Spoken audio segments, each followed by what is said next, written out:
I'll never forget the first time that I landed at PDX after phase one opened, and I was able to kind of breathe in the smell of the wood, see the trees in the daylight.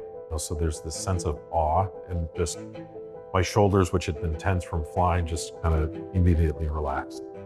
We worked with the Port of Portland to think, well, what do they really need to do here to really set this place up right for the next 30, 40 years? We went to several Scandinavian airports, and one of the things that struck us with them was how they used materials in ways that really help inform the experience. You know, they used a lot of natural materials, stone flooring, wood, local metal work, all of those things that really help tie the building to the place.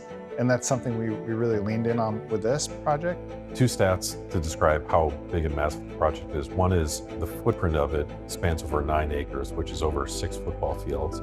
But then you also have the number of people that have worked on it. You've had over 30,000 people contribute to the design, construction, just general sourcing of all the different parts. This was a very big team for us. There was over 67 people working here in the Portland office.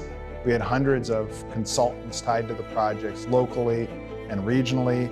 Loads of people contributed to this thing, right? At that very moment, we're about to launch into this into the unknown, COVID hit. Once COVID hit, absolutely changed the game. We went from being in-person coordination meetings that literally were 30 people stuffed into a conference room with hundreds upon hundreds of sheets pinned up around the walls, to doing it online in a collaborative environment and even one-on-one. We were already situated pretty good with the project because ZGF in general had already rolled out a number of cloud-based communication tools. Bluebeam's always been one of our go-to tools, and the particular project, we embraced the studio aspect of things.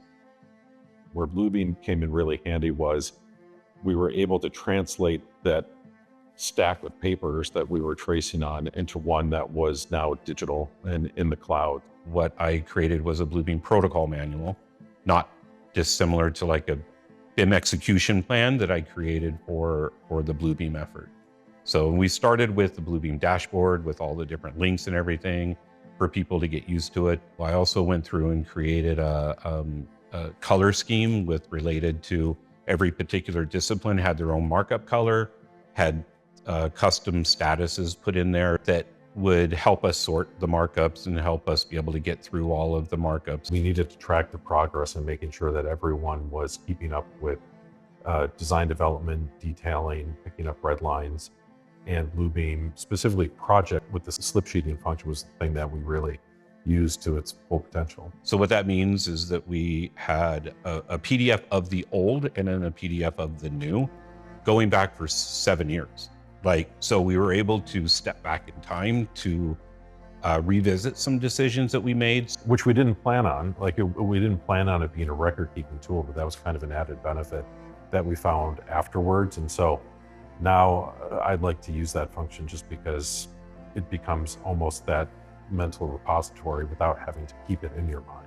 It actually enhanced our process to the point where we were getting through coordination efforts at a higher accelerated speed than what we expected.